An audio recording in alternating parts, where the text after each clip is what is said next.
Welcome to Chapter 12, and Chapter 12 is about the contemporary views of leadership in organizations. In Chapter 11, we looked at the early trait studies and found that some of that is applicable, but now we're going to look at some of the modern views of leadership in the organization, some of the things we can see. We're going to look at some new theories. We're going to discuss leadership through the eyes of the followers. Before, we didn't include the followers. We only worried about the eyes of the leader.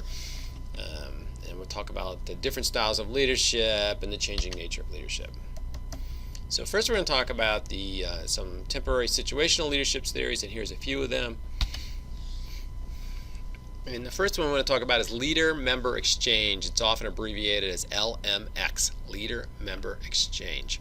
It's just that leaders form unique independent relations with each subordinate. So even though I'm leading a team of 12, I have a different relationship with each 12. The new guy, I have one idea. I talk to him and I tell him what to do, and we're fine with that.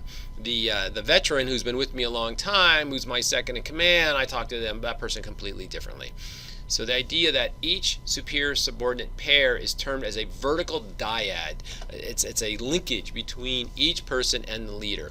The strange thing is, I think it's strange, is even if I don't know my followers, so I'm the governor of a state, each follower views them as having a specific relationship to me. It may be one of disdain or we're strangers or so forth, but they think of this leadership as one-on-one. Here's kind of a picture of it. All right, so here we have each one, and the leader-member exchange divides into in-group and out-group. So the in-group are the people in my little clique that, as a leader, that I trust, I listen to. They get to talk to me, not just me talking to them. They get to have influence. I ask them their opinion. I put them in charge of stuff, right? They're the trusted inner circle people. The out group is just that. They're the out group. They're in my group, but I talk to them. I give them vision. I communicate to them, but they don't get to have input to me. So generally, the communications are one-sided. So if I was going to really look at these arrows, so these arrows are broken here for the out group and solid for the in group. Might even be mostly these arrowheads pointing to the leader might even need to be gone. I'm going to give them direction. I guess they give me feedback on how they're doing, but they don't have the right to influence me in how I'm working. It doesn't work that way. And what we find is the people, as you can imagine, right, if you're in the in group, you have more motivation because you get more say in what's going on. You get more participation. You have what's called high quality exchanges with the leader. So you're more motivated, you're more loyal, you're more liable to work in for free. You're going to go above and beyond the call to support the leader's vision because you're in tight with the leader. You really feel connected to the leader, and you're expecting loyalty, and you're expecting the leader to look out for you in the in group above those in the out group. Right? You're in the in group and you know it. So you have certain obligations to the leader, and then the leader has certain obligations to you. And when those are violated, then feelings are hurt. The out group, not so much. You're expecting to be part of the group, but the out group will, in terms of work, the out group will have higher absenteeism. They'll have more incompletion of task. They're more likely to voluntarily leave the organization. They'll quit and go someplace else. They're just not connected. So in terms of LMX, the leader-member exchange, if you're the leader, what do you want to do? You're getting more work out of the in-group than the out-group, considerably more. And they're feeding you information to make you a better leader and help you make better decisions. So your goal should be to pull more people into the in-group. Right? That should be your goal, to get them out of the in-group and get them out of the out-group and into the in-group. Because they're better employees, they will support you better.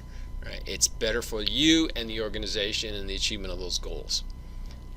If you're a subordinate, not the leader, you don't get that choice, right? The leader's going to do what they're going to do, and it's difficult to enforce them, right? But you need to start developing a rapport with the leader. You need to start doing some behaviors that the leader will think of moving you to the in-group. So for instance, you can go above and beyond the call. You can do things that you weren't asked to do. You can turn things in early. You can see other subordinate failing in a task, and you could pick them up by the bootstraps and help them finish and get some credit for that. You can hear something that's going on and feed that information to your leader even though the leader didn't ask you to. So pretty soon you become one of the people feeding information, useful information, to the leader. So the leader starts thinking, that person number 2 here, I thought they were just a paycheck player. They did what they're told. They get paid on Friday. They go home. Now I see they think a lot. They have good judgment. They know what I know. They feed me useful information. I like them or not. I think I'll start talking to them more and more. So as you sort of warm up to them, right, then you end up moving them over here to the in-group.